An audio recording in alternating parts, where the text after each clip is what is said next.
I need all the wins, yeah. Ain't no L's, I gotta get a no call to quits, yeah. Gotta keep on moving no matter how hard it gets, yeah. Better move out the way, cause I'm coming with harder hits. My head is as hard as a brick, but I'm harder than all it is. You better move, you might get knocked out, knocked out. You better move, you might get knocked out, knocked out. You better move, you might get knocked out, knocked out. You better move, you might get knocked out, knocked out. My heart on my sleeve. Shit on my greed. That's how I get it. Success ain't no giving. Some days I don't hit, I don't sleep. When I'm focused on dangerous, they don't want it when I'm anxious. Ain't no limit till I tank. I'm running on fumes. The opposition don't amaze. The roads racing through the pavement. Get your hands out of my bag. I know this because I've been in it. I don't need to brag. I guess that's what happens when you taking care of your business. But some family, you do the math. I'm out of my pocket. Houston, we got a problem. I ain't perfect. Let them watch me elevating. Got them nauseous cause I'm the pilot in the cockpit. Nose diving in the house and whoo. Watch how I get ahead. Watch how I get ahead. Watch how I get ahead. It's time! Welcome to DFS by the Numbers with your host, Brady. Better move, you might get knocked out. Knocked out. You better move, you might get knocked out. Knocked out. You better move, you might get knocked out. What is up, everybody? Welcome to DFS by the Numbers. These are my final thoughts for UFC Vegas 79. And we have Rafael Fiziev going against Mateus Gamrot. We have an 11-fight card here. And yeah, it should be a decent card. I'd say a couple really sketchy fights. We'll talk about all of those. I don't have any bets in yet, believe it or not, but I am looking at adding a few bets, and I will have a few bets by fight time. I'm going to get those in probably after the show. The betting breakdown video will be out late tonight as well. So yeah, been a little bit behind this week, but all caught up now for the most part. And yeah, we are on week 17 out of week 17 in a 17-week stretch. It's been nonstop, back to back for 17 weeks. And finally, we get 1 week off next week. And then we're back a week after that for UFC Vegas 80 with a card headlined by, believe it or not, Grant Dawson and Bobby Green back in the Apex. So, but yeah, I was on Twitter today and there were a bunch of, big fight announcements announced just last night and today. I think it was last night, maybe the night before, but today, Benoit Saint Denis, Matt Frivola.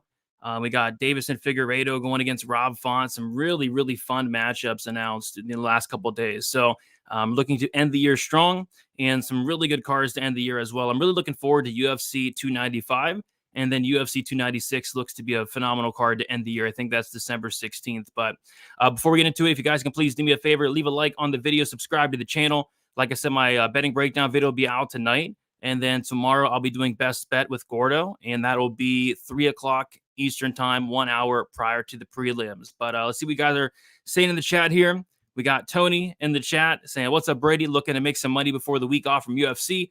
Great main event, but looks like a lot of low-level fights and decisions coming. Yeah, I think there's a lot of decisions. I think it's probably one of the least violent cards of the year, at least on paper, but we are in the Apex, which typically leads to more violence. Jake looked in much better shape than usual. Yes, he did. We'll talk about that fight. We got Monster in the chat. We got Sean in the chat. What is up? It Juice in the chat as well. Samuel in the chat say happy Friday, Brady. I need some winners this week for DK. Yeah, I like DK a lot this week. Finally, from a Draftkings perspective, we actually have underdogs, which the last 2 or 3 weeks, there's been literally no underdogs that have stuck out. I think even last week, there was a 2 losers on the optimal lineup. Marnik McMahon for some reason, and Alexa Grasso, she didn't lose the fight, but it was a draw. So just a weird week from a Draftkings perspective. I think we get back to normal this week here. We got Bill in the chat. Happy weekend to all. It is time. Yes, sir. It is time. Jeff in the chat as well. We got Han. We got Alex in the chat. We got Parlay in the chat just in time. Yes, sir. We got Jonin. Hopefully pronounced that somewhat correctly. Intro, it never gets old. Yeah, it always seems to pump me up prior to showtime. Mike in the chat. We got Eric in the chat. He's saying, what's up, Brady? Tomorrow is UFC Vegas 79, which is my birth year, and tomorrow is my birthday. Hopefully I'll have some good luck. Good luck, everyone. Happy early birthday to you, Eric the Red, and hopefully you can win some money for your birthday there. We got my guy Parlay Patton with the $9.99. Appreciate you, Parlay Patton. And I did see another dono, another one. Look at that. Appreciate you, Parlay. He's saying thanks for the great picks for 17 weeks straight.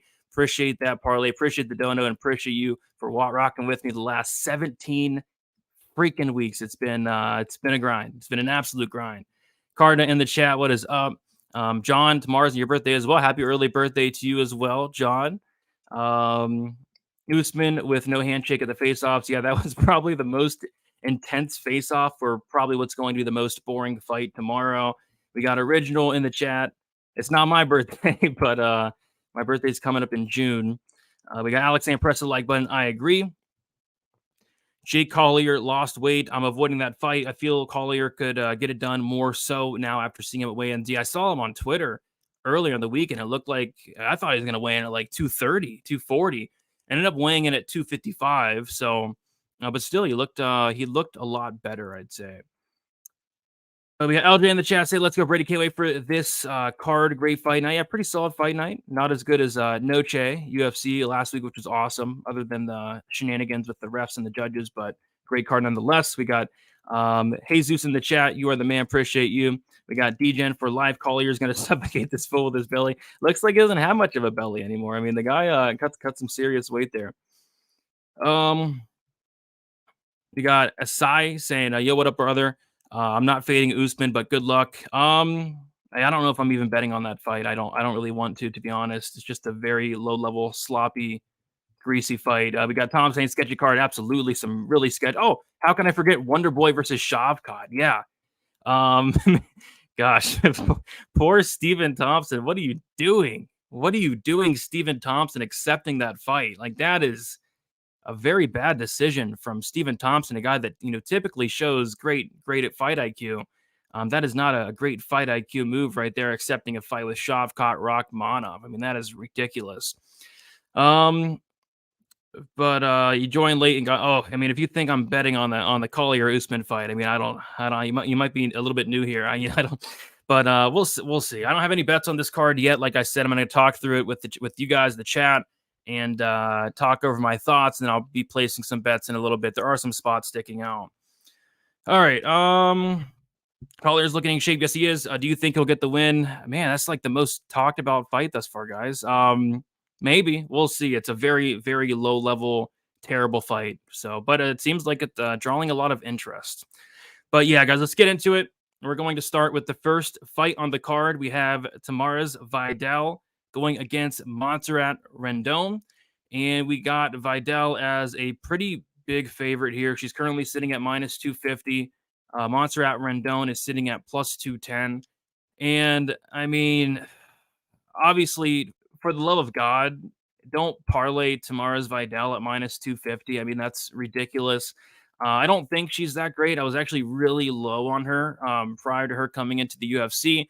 I'm still very low on her, but, luckily she's taking on Montserrat Rendon, who I'm just not sure what she's really doing here. Rendon doesn't look like horrible, nothing like that, but, she's 34 years old, making her debut.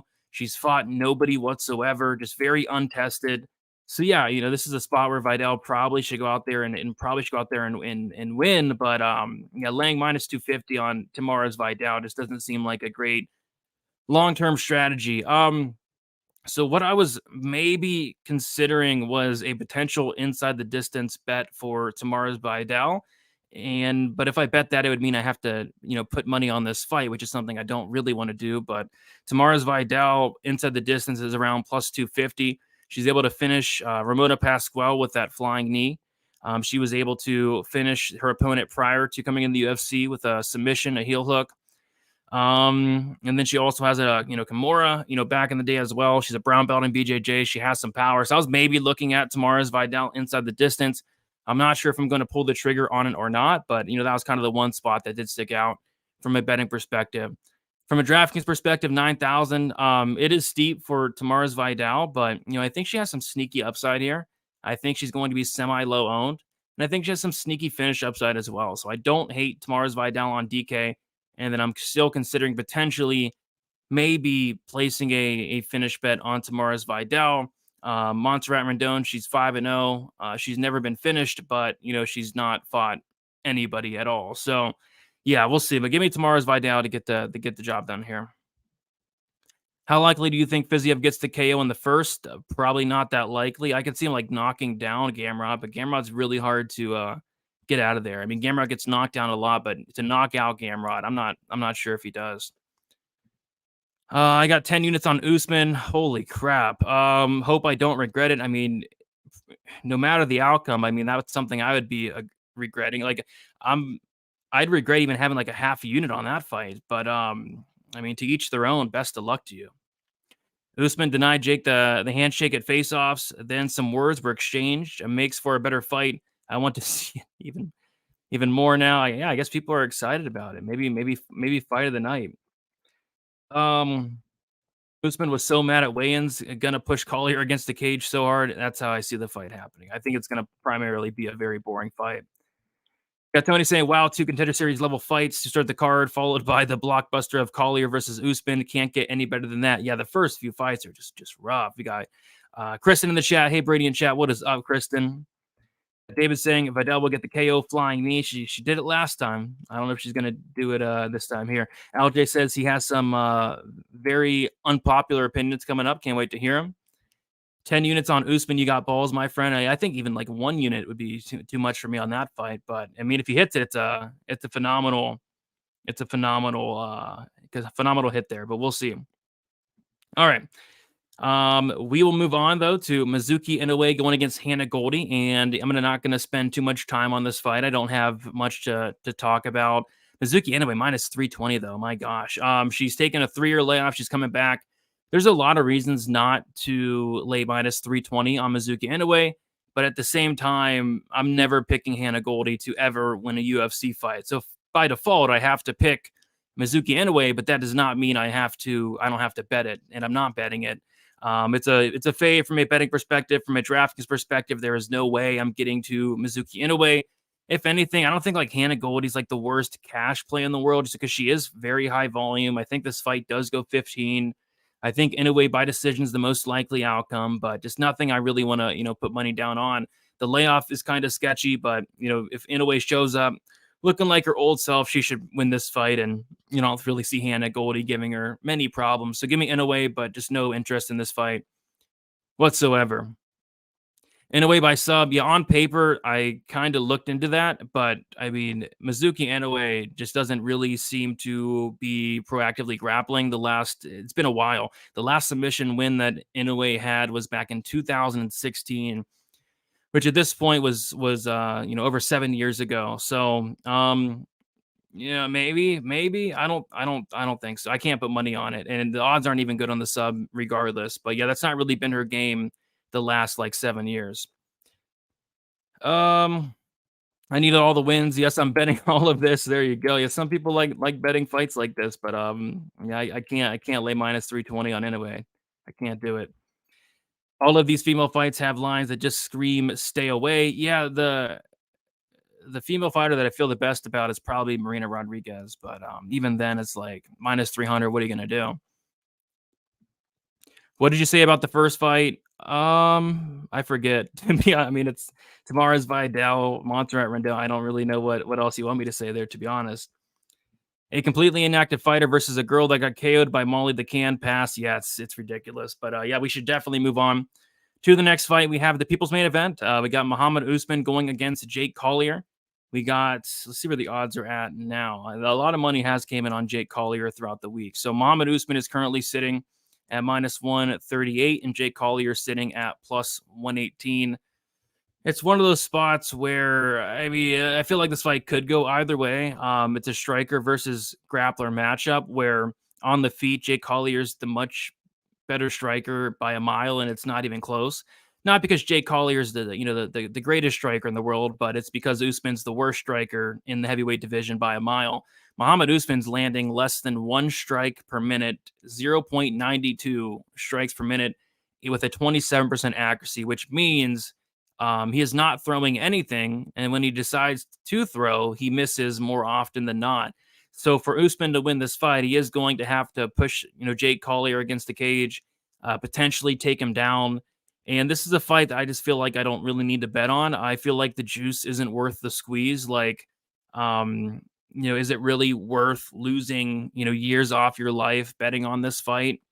Probably not. But I feel like Collier should be able to stuff the takedowns. My concern is if Usman is able to get Collier down, I'm not sure what Collier looks like off his back at the heavyweight division. We've seen him taken down at like middleweight like 6 years ago, but we haven't seen anybody test Collier's ground game in the heavyweight division. So, yeah, I don't know. I'm gonna pick Collier, but first off, I kind of missed the line, and second of all, I'm not sure if the juice is worth the squeeze on it. And I wouldn't, if I was to bet on Collier, it wouldn't be more than a half unit, and even then, it's disgusting. But yeah, I haven't bet on anything yet, and I'm not sure I'm going to add this to my card. From a DraftKings perspective, I think that's where I can kind of get my exposure. Usman 8,400. If he wins, expect takedowns, control time, maybe a finish, and then if Collier wins, expect a lot of volume on the feet at range. But other than that, don't have a ton of interest in this fight. Collier actually has good hands. Yeah, he does. For a heavyweight, good hands, lots of volume. I mean, the volume's night and day between the two. Usman first round KO. How? I mean, I don't. He doesn't throw anything. I mean, to knock somebody out, you got to throw something. I don't know. A first round knockout. I feel like he's gonna push Collier against the cage. Maybe he can knock him out with like knees to the thigh. I don't know. People's main event, yeah, it certainly seems to be the people's main event there. Fight doesn't go. Yeah, that seems to be a popular play this week. I'd actually lean like the overs. Like, I'm not sure. Well, Collier's not finishing really anybody in the UFC outside of Chase Sherman, and that doesn't even count. And then Muhammad Usman, he was able to knock out Zach Palga. But yeah, I don't know. I kind of see this fight going to greasy decision. Videl by KO and Jake Collier money line is plus 1,110. Not bad for a shot in the dark in some action. Yeah, I mean, I don't hate either of those spots, but they're very greasy spots nonetheless. But that's what it is, a dart throw there. Collier can throw down, but his ground game is questionable. We don't really know what his ground game looks like. We saw it a little bit in the Budai fight in the third round, but he was like death gas. Let's see here. Fat Collier with a great clapback at Usman during the face-offs. Yeah, he said something along the lines of just because your brother can fight doesn't mean you can. Yeah, it was a good clapback. Usman's hands are so bad that we might see fight to fight improvement. I don't know. I mean, he's 34, so I don't know how many improvement. I think he's horrible, to be honest. I think he's awful, but he's taking on Jake Collier, so what can you do? Usman's overrated. Yeah, I think so. I mean, I don't know what's going on. Everybody was picking Junior Tafa against Muhammad Usman, and now it seems like Muhammad Usman's like the next big thing. I don't think he's that great. Usman never strikes. No, he doesn't. Not at all. Barnett landed haymakers in the pocket. If Usman lands one, it's over. Yeah, may only take one. May only take one. Collier has skills, but is fat. Usman has no skills, but is jacked. That's a great way to break it down there. Fat beats jacked here. Okay. Well, Jake's not that fat anymore. He looks like he lost a few pounds. Usman looked dedicated and dangerous in his weigh-in, and Collier kind of just looks done with. I mean, Usman always looks terrifying. I mean, this guy is a very scary man, but that doesn't mean, you know, that the skills really translate. But I'm with you. He looks terrifying. All right, I think we should move on from this fight. There's like a 90% chance I will not be betting it, but tune in for the betting breakdown video tonight. But maybe a 95% chance I won't be betting it. This next fight, I probably will be taking a shot on something. We got Jacob Malkoun going against Cody Brundage. We have Jacob Malkoun as the biggest favorite on the entire card. Jacob Malkoun is sitting at minus 600. Cody Brundage is sitting at plus 425. And I'm looking at a few spots here. So the spots I am looking at was, and I made a mistake this week. So the fight doesn't go to decision was anywhere from minus 130 to minus 140 on a lot of other books. And then on Bovada Sportsbook, it was sitting at like plus 105, plus 110.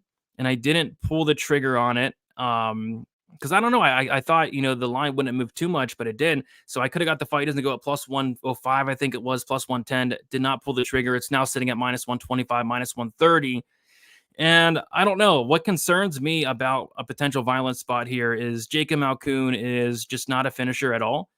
He is a black belt in BJJ, but you know he hasn't really shown the ability to finish anybody. So there's a concern on that side. The concern on the Brundage side is we've seen a lot of times when Brundage gets taken down, he's content to just close his guard and willingly lose minutes off of his back. And, the clock is going to tick down if that does happen. And Malkoun will be content to just stay there and win minutes on top. But yeah, I feel like Malkoun is pretty live for a finish. It's just, I don't know if I want to laying chalk, laying like minus 130, minus 135 on a fight doesn't go to decision, for a guy like Malkoun who has finished nobody, has shown no signs of finishing anybody. It's just hard for me to get to that price tag. So I hate the price tag. I would have liked it at plus money, but some other spots I'm looking at is potential round 2 and round 3 prop sprinkles for Jacob Malkoun. I think that Cody Brundage, at the very least, can hang in there for the first 5 minutes. I even think Cody Brundage, I'm not going to win the round because Cody Brundage is not a minute winner, but maybe Cody Brundage lands a big shot or two. But yeah, this should be Malkoun pretty much all day. All Malkoun really has to avoid is that big shot in the first round. And then, of course, the guillotine as well. And if he can avoid those two things, he should go out there and pay off this price tag. So potential Malkoun round 2, 3 sprinkles. That's what I'm kind of looking at. And I love Malkoun on DraftKings, 9,500, probably my favorite play on the slate. This is the guy, Malkoun, who's averaging over 7 takedowns per 15 minutes. Cody Brundage, great offensive wrestler. Defensive wrestling / grappling does leave a lot to be desired. So I think Malkoun can go out there and get a potential late finish in this one.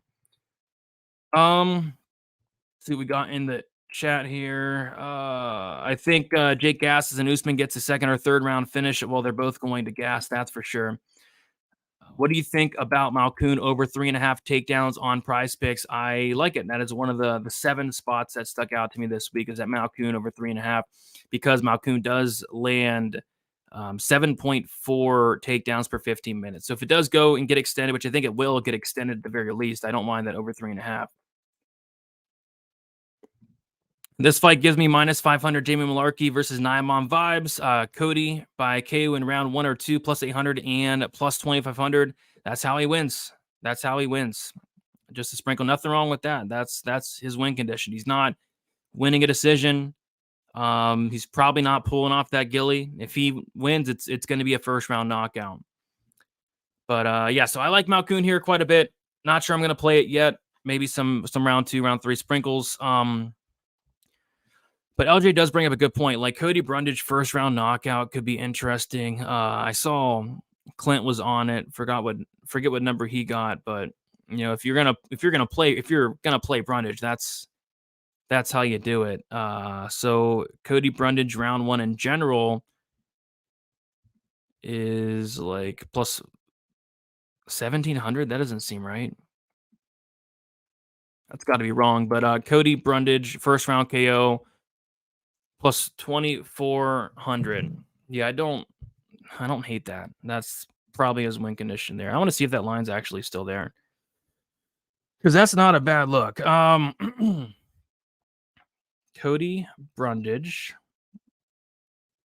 And let's pull some more chats while we're talking.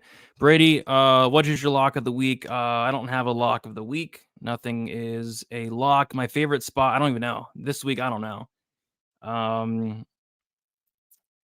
I don't know. This week, Michael, I can't even think of anything close to resembling a lock this week. The High Owl, thanks for the Zellhuber round 2 call. By the way, Brady made some much needed money last week, and it was a great time. It was probably the second most excited I've been this year. The first was the Nate Landwehr submission round 2, but yeah, I was able to get Zellhuber inside the distance. Zellhuber round 2, and then Zellhuber round 2 submission. Just how I drew it up, the old club and sub there. If you had to pick one dog, who would it be? If I had to pick one, it probably would be Dan Ige, maybe Jake Collier, but I guess Dan Ige if I had to pick one. All right, let's take a look at these. So what the heck? Wow. Bet River Sportsbook has round 1 for Cody Brundage at plus 1,700. Wow. Holy crap. That's ridiculous. That makes no sense. Well, why would his round 1 prop be plus 1,700 when that's literally how he wins? That is ridiculous. So, yeah, Cody Brundage round one, no method, it could be sub knockout, is plus 1,700 on Bet River Sportsbook. That is crazy. Let me take a look at this.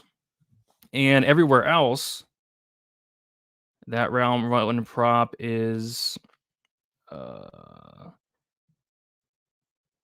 like 16. Oh, I guess it is. So on FanDuel, it's 1,600. It's only plus 800 on Caesars. Only 450 on some. It's crazy. Crazy. No way, LOL, not Dan Ige. Sounds good. DraftKings has round one. Holy crap, that's his Wink edition. Gosh, I mean, goodness. Yeah, there's like a big discrepancy, man. On Bet Online, the Cody round one props plus 500. That's wild. Yeah, my goodness. All right. We will move on though, but yeah, I might see myself doing like a Brundage round one sprinkle and then like a Malcoon round two, round three sprinkle, something like that. We'll see, but tune in for the betting breakdown. All right, moving on, we have Andre Fiallo going against. I know it's ridiculous, like such a discrepancy in the lines. Like it should be plus 400. That's how he wins the fight. That's how he wins all his fights for the most part. But Andre Fiallo, Tim Means. So the spot I do like here is violence. Both these guys are dangerous, and both these guys are the opposite of durable. I mean, these guys get finished a lot, especially Andre Fiallo. Andre Fiallo's durability is horrible. This guy is the younger guy, but he's been knocked out 5 times. He's been knocked out 3 times in a row. Tim Means, almost 40 years old, almost 50 fights. I think his durability is starting to wane for sure. And yeah, I think somebody's getting served here. Tim Means has been finished 9 times. Andre Fiallo has been finished 5 times and 7 losses. So I'm looking at some violence here. I'm probably going to play the under 2.5 rounds. Right now, it's minus 175 on DraftKings Sportsbook. I think somebody's getting served here, whether it's Fiallo early. I think Fiallo is very live for a knockout. Fiallo's not great at a lot of things. He's pretty much great at only one thing, and that's having some heavy hands. And that seems to be what Means has been struggling with a little bit. As of late, we've been seeing Means getting rocked, knocked down, club and subbed as of late. See, I think Andre Fiallo is very live for a first-round finish. If the fight does reach the second round, I mean, it's Means all day. Fiallo's cardio sucks, and Means will be live for that finish in the latter half of the fight. So I like violence here, under 2.5. There's not a lot of violent spots on this card. There's really not. I think I see a lot of decisions. Don't see a ton of violence, but this is one that clearly does stick out for some violence here. So give me, in terms of a pick, I'm going to take Fiallo to knock out Means in the first round, but you can't trust Andre Fiallo. You really can't. But at the same time, you can't bet 40-year-old Tim Means with his durability just completely declining each and every fight. So it's a massive pass from a money line standpoint, but from a violence standpoint, I don't hate it there. Bryce will not look good if it's not 15 minutes of control time. Yeah, I mean, Bryce is going to have to control Dan Ige for a good portion of this fight. Mitchell was a lock like Gone was. I told you, Brady, Beanie Boy. Since you say he's a lock, I think I might have to bet on Ige now. Let's watch the language as well. It juice. Let's watch the language a little bit. He was sick last fight. I mean, it sounds like an excuse to me. I'm rolling with Danny Ige. Bryce looked bad at weigh-ins, and dude had a rough out last fight. Yeah, he did. Bryce drowns Ige potentially.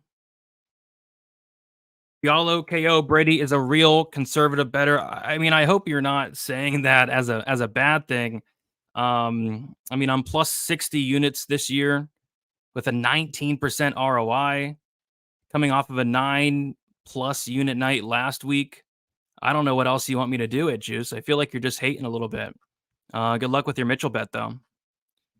Heard people call Andre a lock a few times. And a few call Tim a lock. Only thing that's a lock here is that it's a 100 gambler fight. Yeah, the whole card pretty much is.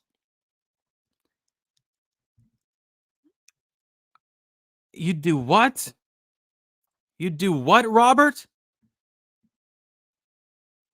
What would you do? Holy crap. Who wants to go cray? Not me. 5 legs, Gamrot, Ige, Johns, Dirty Bird, and call that is cray. That is dirty, man. Oh, Best of luck on that. I actually agree with only like 2 of those legs actually. So yeah, we'll see. That would be a very, very good hit there if you're able to hit it. Do we think Fiziev gets 105.5 versus Gamrot? I stayed away from that one, Spencer. It's a tough one.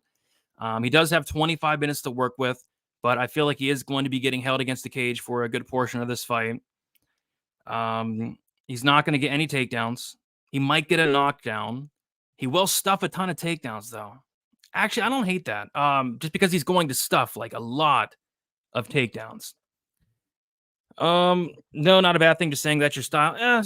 I mean, some weeks. On sketchy weeks like this, yeah, it is my style. I like to be very risk adverse on weeks like this, like Muhammad Usman, Jake Collier weeks. But other weeks, I do like to attack it more. Like UFC 291, I had like 24 units on the line. It was my biggest night of the year.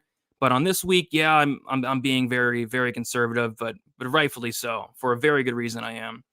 I don't want to lose money on Jake Collier. I just can't do it. I feel like Marina Rodriguez by decision is the thing I feel the best about. I actually like that too. The only thing is it's like minus 170. We got Forrest Brady, you're the most accurate MMA prediction personality that I know. Facts. Appreciate that, Forrest. My goal is to get the picks right, but I'm trying to. My number one goal is to get the bets. You know, to get the stack up the units a little bit. Man, not too many fights I'm excited about on this card. Yeah, kind of the same. There's some good fights. There's some bad fights, but it's a card. I've been up units just off the free fight card breakdowns and best bet videos. Value is through the charts. Appreciate you, Abdi. Appreciate you. Not a lot of confident betting spots for me this week. Yeah, same. My name is also Brady. That's why I trust your back. Yeah, we got another Brady in the chat. Heck yeah. So many fights seem July. Joy? Is that an I? I can't read today. Almost feels like a 50-50 underdog split. Yeah, I think there's a lot of live dogs, but we'll move on to the next fight. Like I said, I'm looking at the under 2.5 in the Fiala fight, and that is like pretty much going to be a bet. I don't see that changing, but look for it on the betting breakdown video tonight. Daniel Argueta going against Miles Johns. Daniel Argueta kind of gave us a scare, and yeah, I agree, Eric. Some fights are better than no fights. I would rather watch 12 Muhammad Usman versus Jake Collier's than no fights at all. But I do need a break. I need this week off really bad. I'm getting burnt out, and 17 weeks in a row has been killing me. But after that, I don't mind any fights whatsoever. But yeah, Daniel Argueta, Miles Johns. Daniel Argueta was the last one to the scale with a couple minutes to spare. He looked rough. I mean, he looked like he had a really rough cut. This is a fight. I mean, this is the closest fight on the card for me. I've heard people say that Dan Argueta is a lock. Apparently, people are very high on this guy now. You know, Argueta is starting to build some hype after the phantom tap in his last fight or whatever. But yeah, it's a close fight. And stylistically, I feel like it's going to play out really close. Whereas, you know, Dan Argueta, offensively, probably the better wrestler. But Miles Johns, he has a wrestling background as well. He did do some wrestling in college. Miles Johns has an elite takedown defense at over 90%. Miles Johns is going to be the much better striker here. The only problem with Miles Johns and why I probably am not going to get to a bet is the cardio. Miles Johns' cardio is not great. He slows down as the fight goes on, and Dan Argueta is the complete opposite. Dan Argueta can go 15 minutes, and 15 minutes, no problem. So I feel like Johns can win the early rounds here, but as the fight goes on, I do have some concerns. It's just a fight I don't really want to touch here. But I would definitely not be laying minus 175, minus 180 on Dan Argueta. It's a dog or pass, but it's hard to get to Miles Johns with the cardio aspect of things and the durability aspect. Miles Johns finished in both of his losses. So yeah, Dan Argueta probably more durable. Dan Argueta is going to have the better cardio as well. I just see it being like a close split decision type fight. So give me Johns as far as a pick, but don't really love this fight from a betting perspective. And I can't play Johns on DraftKings. He's a horrible DraftKings score. I know he's an underdog, but there's actually more underdogs I do like. Johns, kind of low volume. Johns is not going to wrestle offensively. He just doesn't do it. It's not his thing. So yeah, if Johns does win this fight, I don't see him scoring well. If anything, it's probably some Argueta, even though he's more expensive because Argueta probably has more upside from a DraftKings perspective.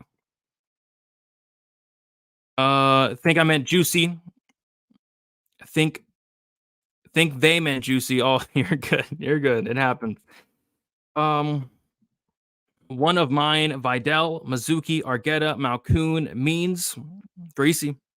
It's greasy. It'll look horrible. Yeah, it looked really, really sucked out. Really, really sucked out. I thought Usman would be a bigger favorite. No, money's been pouring in on Jake Collier throughout the week, actually, believe it or not.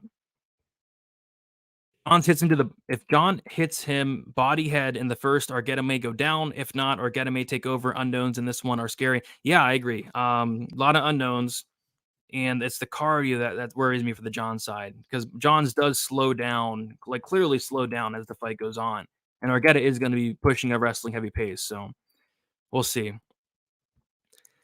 J.K. Usman with just because your brother can fight doesn't mean you can. Yeah, for sure. Taking the fight doesn't go the distance. You know, a lot of people were already all over that, so I'm pretty sure there's going to be some more bets coming in on some violence, because that was probably the most intense face-off of the night. My prediction is still it's going to be the worst fight of the night, but maybe it's a lot more fun than I'm anticipating. I like Miles, but his KO power is a bit overrated. Yeah, I agree. 100% I agree. Look at the people he's KO'd in the UFC. They've both been KO'd 5 and 3 times. Yeah, I agree with that. I don't think he's knocking out Argetta. I don't. You putting paper on Collier? Me? There's like no, probably not. I mean, I already missed the line, and it's just not something I really want to do. So you're telling us there won't be a Bellator 299 20 fight breakdown coming tonight? I mean, if I had to research 20 fights, I would probably die. I mean, that is incredible. I'm already like on the verge of dying just taping a UFC card in the Contender Series. If I did a 20 fight Bellator card, it would be the end of me for sure. Money is coming in on Argetta. Could be a point. His DK salary makes sense. Yeah, yeah, money has been coming in on Argetta throughout the week. I'm not sure how much it has moved, though. Usman looks so sloppy against Tafa. Collier with a KO or Usman by decision. I don't know what's going to happen in that fight. But we'll move on to this next fight. We got Charles Jourdain going against Ricardo Ramos. And this is going to be the main card opener. So this is a great fight. This is probably one of the better fights on the card. We have a striker versus grappler matchup, and a matchup where, you know, Ramos is probably going to want to get this fight down to the mat. Although Ramos does have some good striking in his own right, it's just Jourdain's takedown defense is atrocious. We've seen guys take him down. We've seen him controlled a little bit. But yeah, so Ramos is going to try to get this fight down to the mat. Jourdain's going to try to keep this fight on the feet. And I think this is going to be I think it's going to be a war. I think it's going to be a war. It's going to be a fun fight. These guys love to both get into wars. They love to get in these fun firefights. And I think somebody's potentially getting served here. A spot that I am very highly considering is going to be the finish only for Charles Jourdain. And the reason I do like that finish only is because one of these guys is next level durable, and that is Charles Jourdain. 21 fights, never been knocked out. One submission loss came against Julian Rose in the third round. And then the other guy, Ricardo Ramos, is not next level durable. He's been finished 3 out of 4 losses, 2 by knockout, 1 by submission. And Charles Jourdain, next level durable, hits really hard and gets better and better as the fight goes on. So yeah, I think Charles Jourdain is very live to find a finish here down the stretch. I feel like he's going to have to stuff some takedowns. I feel like he's going to have to survive a little bit on the mat here. But as this fight goes on, you know, Charles Jourdain is going to grow into the fight a little bit. And I think he's live for a late finish, or at the very least winning these last 2 rounds. But if it does go the distance, I think it's going to be a close fight. Ramos with the takedowns, Jourdain with the big shots on the feet. But I'll say Jourdain does find a knockout at some point in this fight. And like I said, that finish only for Charles Jourdain, it got hit on DraftKings today. It was minus 135. It's now minus 150. But on FanDuel, it's still minus 136. So I'll probably be playing that. From a DraftKings perspective, great fight here to target, I think. Ramos with the grappling upside, Jourdain with the striking upside, right there in the mid-range. I like both sides here, more so on the Charles Jourdain side, but Ramos is not a bad dog at all this week.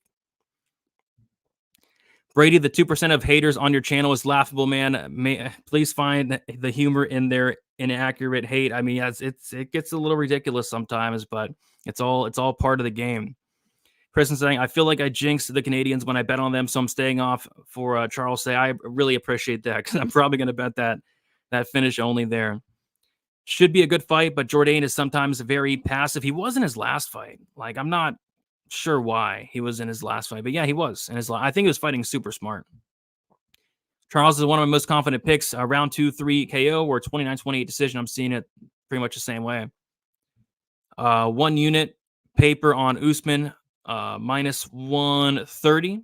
Best of luck to you, Volkan. But yeah, so I'm looking at the finish only there, and that will be a bet there. Moving on, we got Brian Battle going against AJ Fletcher. This is a fight where if AJ Fletcher had cardio, I would actually look towards the dog here, but he doesn't have cardio. AJ Fletcher slows down around that 7.5, 8.5 minute mark. He really starts to slow down. We saw him look atrocious in the third round against Angelusa. We saw him, get out grappled in the third round against Matthew Semmelsberger. And Brian Battle is just not a guy you can really afford to slow down against. Brian Battle, he's a guy that's going to have a 10-inch reach advantage in this fight. He's going to be the much bigger fighter. He's going to have the better cardio. He's going to have the better volume.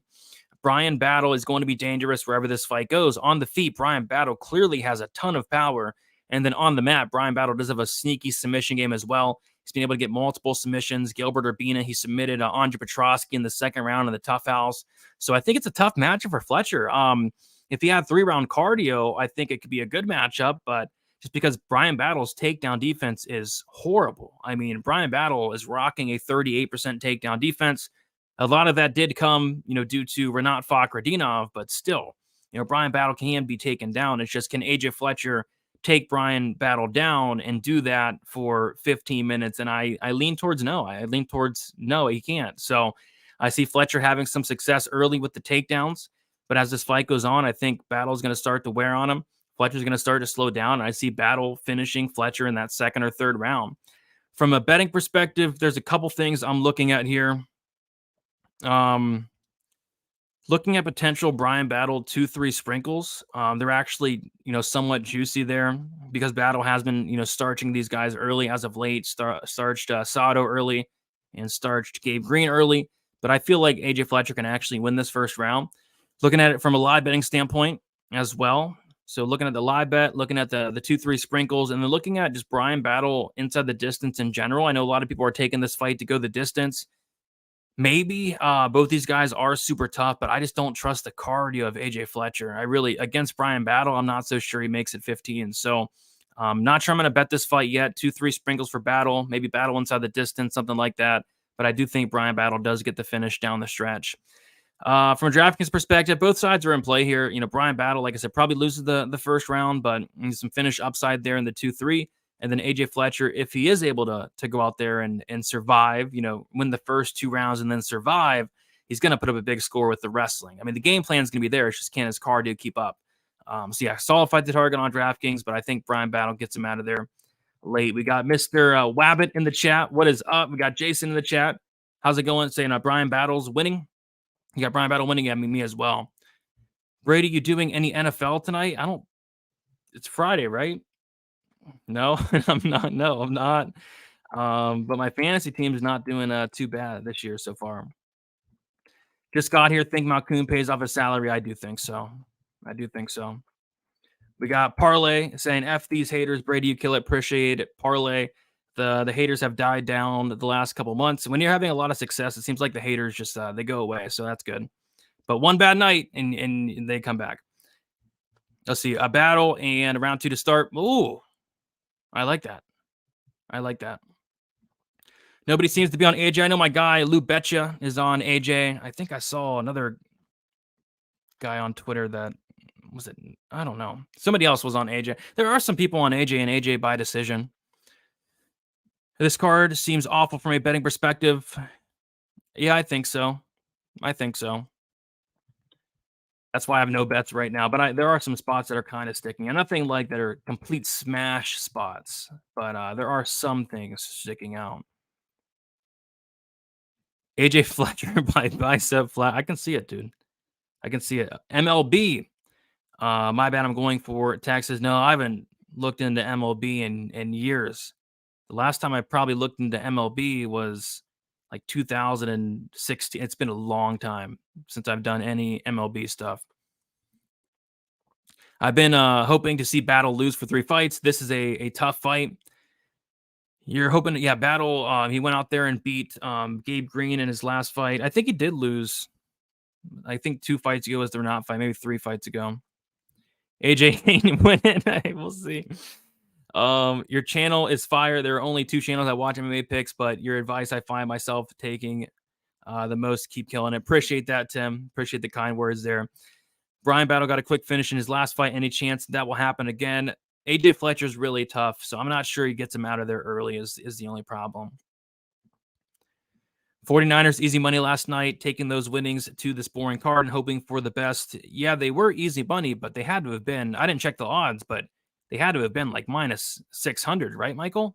I mean, there's no way they were beating the Giants. So unless you bet the spread, which I'm not sure what it was. But yeah, I didn't even look into that game last night. I didn't even watch it, to be honest. All right, we'll move on. We're doing decent on time. We can kind of skim past this fight. We got Marina Rodriguez, Michelle Watterson. It's the fight that the rematch that literally nobody asked for. And if you say that you asked for this fight, you are a liar, because no, you didn't. Nobody asked for this fight. Nobody wanted it to happen. But it's on the main card, and I think it's the featured fight on the main card as well, which is kind of ridiculous. But yeah, Rodriguez should win this fight. I don't see what has changed since these two have last fought. I mean, the only thing that's changed is, if anything, Rodriguez has probably improved her takedown defense a tad. So yeah, I see it going the same way. Rodriguez is the better striker. Rodriguez is the harder hitter, and that's important. You know, even if the volume is close here on the feet, all of the damage, all of the impactful shots are coming from the Rodriguez side. Michelle Watterson has 0 power. So if fights are scored based off of damage, which they should be, Rodriguez should have no problem, landing the harder shots, keeping on the feet, and winning a decision here. But I just don't really see any way to bet this fight. Rodriguez money line is currently sitting around minus 300. And then Marina Rodriguez by decision is sitting at like minus 180, which that is a lot for a decision prop. I mean, you typically don't see a decision prop at minus 180. Like last week, I had the Cortez decision at plus 155, although that was a lot closer fight, but still, Rodriguez decision, yeah, minus 180, minus 155, best price. Probably not going to get there, but I think if you're forced to bet this fight, that's how I would attack it there. 10.5. There you go. 10.5 spread, I believe. Yeah, that's a lot of points. But they covered it. Let's see here. Rodriguez by decision. I think we can all agree it's a Rodriguez decision here. Not sure why Gomez is still fighting it. This might be the last. I mean, this is probably the last time we see her fighting. Karate Hottie, last fight, dang, she was hot. Yeah, she lost her last fight, and I had a freaking bet on her against Luana Pinheiro. I thought she won the fight. She outlanded her in every round, but she just has no power. Mommy Watterson needs a win. She sure does. But I don't know if it's happening. Why is this matchup on the main card even happening, for that matter? 1-800 Gambler. Yeah, I agree. I'm not sure why this fight's happening. I'm ready to watch Michelle Watterson go out there and shadow box for 15. I don't know if I'm ready for that, Ben, but yeah, that certainly is going to be happening. LJ, he met with Dana, Hunter, and Mick and told them that they had to make the rematch. It'll be better than Adesanya versus Pereira 2, telling you a rematch of the century. Now, that would be very shocking, but, you never know. Maybe it turns out to be the absolute fight of the night. We shall see, but it's a fight I don't have a ton of interest in whatsoever. I think they're trying to get Rodriguez back on track with the dub here. But moving on to the co-main event, we got Bryce Mitchell taking on Dan Ige. Very good fight here. Looking forward to this fight. There is a bet that I don't mind, and it is still there. I probably will be playing this. It is the Dan Ige finish only. So Dan Ige is one of the toughest guys in the division. He's fought some very, very good guys in the division, guys like Korean Zombie, guys like Josh Emmett, guys like Calvin Cater, guys like Mosvar Abdulweb, so on and so forth, right? Dan Ige is next level tough, one of the toughest guys currently in the division, 23 fights, never been knocked out, never been submitted. So I like that aspect of things. Bryce Mitchell, on the other hand, he has been finished several times. One official loss. His only official loss was by submission, but he did get submitted, I believe, on the Ultimate Fighter. and then he did get submitted as an amateur. So whenever Bryce Mitchell is losing fights, it is typically inside the distance. So the Dan Ige finish only is something I'm going to attack here. It's minus 125. I think it potentially pushes. I think this potentially goes to decision, but I don't hate that look. It's a tough fight to call. You know, Bryce Mitchell, to win this fight, he's going to have to control Dan Ige for a good portion of it, because on the feet, although I think Bryce Mitchell has improved his striking, I don't think the striking's close, and he's not going to want to strike with Dan Ige. So I'm curious to see if Bryce Mitchell is able to take down and hold down Dan Ige, and for how long, because he's going to have to do it for a very long time for him to win this fight, because on the feet, Dan Ige is going to be landing the much bigger shots. He's going to have more volume. He could potentially even find a knockout as well. So I like the finish only for Dan Ige. And from a draft perspective, I don't mind either side. Bryce Mitchell, if he wins, we have a lot of striker versus grappler matchup fights on this card. This is one of them. If Bryce Mitchell wins, he's literally going to go out there and get a ton of takedowns and a ton of control time. Like if Bryce Mitchell wins, he's probably going to put up one of the best scores on the slate. And then Dan Ige, potential knockout upside.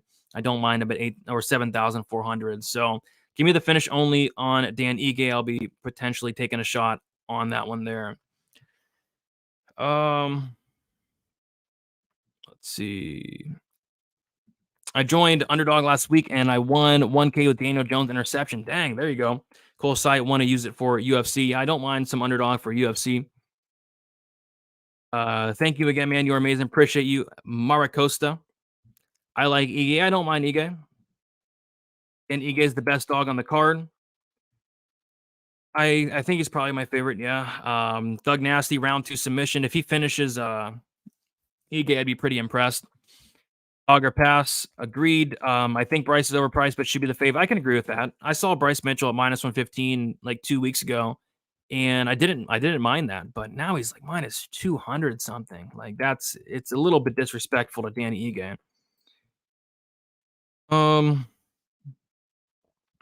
Bryce Mitchell's ex-girlfriend is nuts and threatening to kill his dog. Worry after the Taporia loss, and this crazy broad aren't getting away at his focus. Yeah, Bryce Mitchell is he kind of terrifies me, to be honest. Like I've heard some of these guys' interviews and they're very, very terrifying.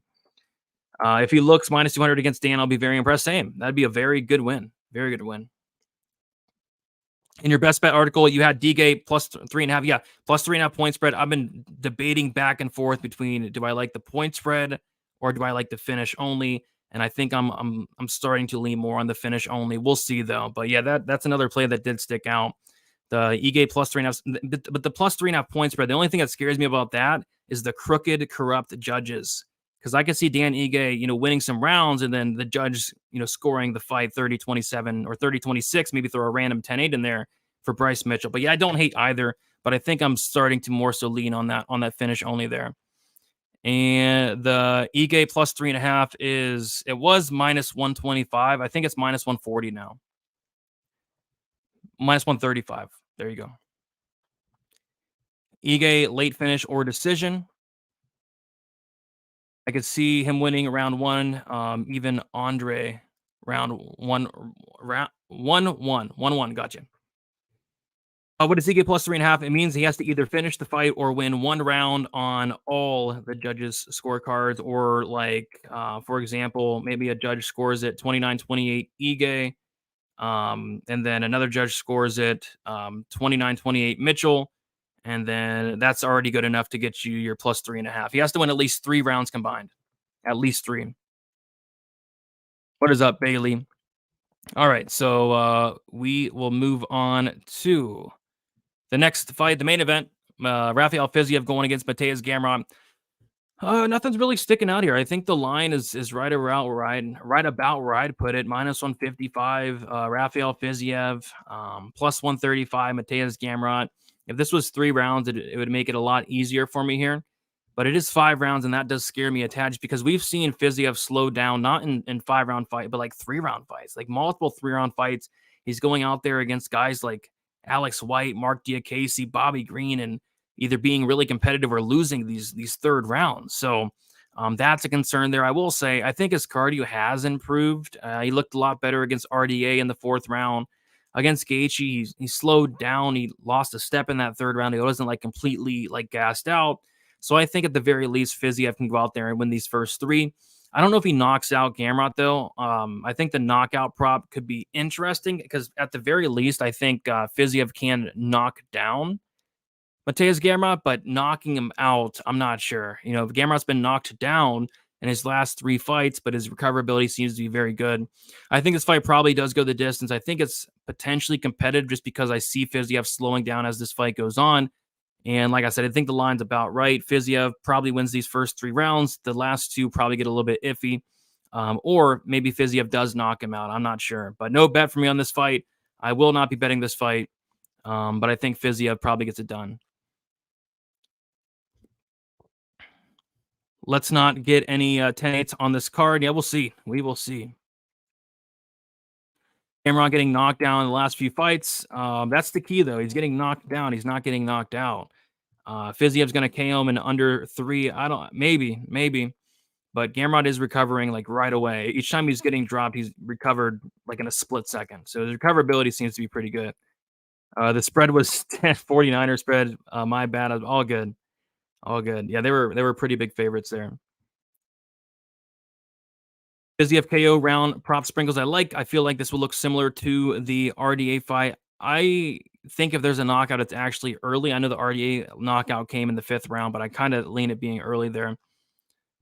I'm liking Gamrot the more I think about this fight. 5 rounds. Yeah, it's the 5-round aspect of things that I think makes this fight a lot closer. 3 rounds for me, it's Fiziev all day, but 5 rounds makes it a little bit more interesting. But yeah, I'm going to quickly go through the spots that I'm looking at. No official bets yet, but I'll be placing some bets very shortly here tonight. And I'll be getting out the betting breakdown video probably later tonight. But I'm potentially looking at Videl inside the distance plus 255. I'm probably not touching the stupid Collier fight. I'm looking at some type of Jacob Malkoun violence bet. Or violence bet in general. I might take a look at like Brundage round 1 sprinkle, which is something ridiculous, like plus 1700 for Brundage round 1, and then maybe sprinkle the Malkoun round 2, round 3. I might do that. I kind of like that. Andre Fiallo, Tim Means under 2.5, minus 175. If that's still there, I'm betting it. That is for sure going to be a bet. Not touching there. I get a Johns split decision type fight. I like the Charles Jourdain finish only. Some type of violence bet in the battle fight, like battle inside the distance, maybe the 2-3 sprinkles. Definitely not betting the Rodriguez fight. Ige finish only, or like you're talking about the plus 3.5 point spread. I think either one is solid. I think I kind of like the finish only more because I think that line's a lot more off than the plus 3.5 point spread at like minus 140. Because I just don't see Bryce Mitchell finishing Dan Ige. And then the Fiziev Gamrot fight, I'm going to sit back and enjoy the 25 minutes of back and forth there. So that is about it. Any final comments, questions, or concerns? We have about 2 minutes, and then I'll head out of here. Contender Series content will be out Monday. It's gonna be out on time this week. This week I was a little bit behind, but it will be on time this week here. And I'm also going to probably drop a betting breakdown video for Contender Series as well, since we don't have UFC. Appreciate you, Blom Dog. Let's run them racks up this weekend. I mean, I did that last weekend. This week, I'm trying not to give it all back. Betting on Jake Collier, betting on tomorrow's Videl. I mean, but yeah, I think there are some solid spots this week if you're careful. If it goes to decision, I think Gamrot takes a split. It could be like a split decision. You know, these crooked, corrupt judges, these blind judges. If it does go the distance, who knows what scorecards we're going to get. If Bryce wins, what's next for him? I'm not sure. I'll have to look at the rankings there. Brady, what is your UFC and Bellator fight of the night contenders? I haven't even looked into the Bellator card. I know there's 20 fights, but I haven't even looked into one of them. So, but for UFC, I have looked into. And fight of the night for the UFC card, I think it might be that Jourdain Ramos fight. But apparently, a lot of people think it's going to be the Usman Collier fight. But I'm thinking that Charles Jourdain Ricardo Ramos fight, or simply the main event.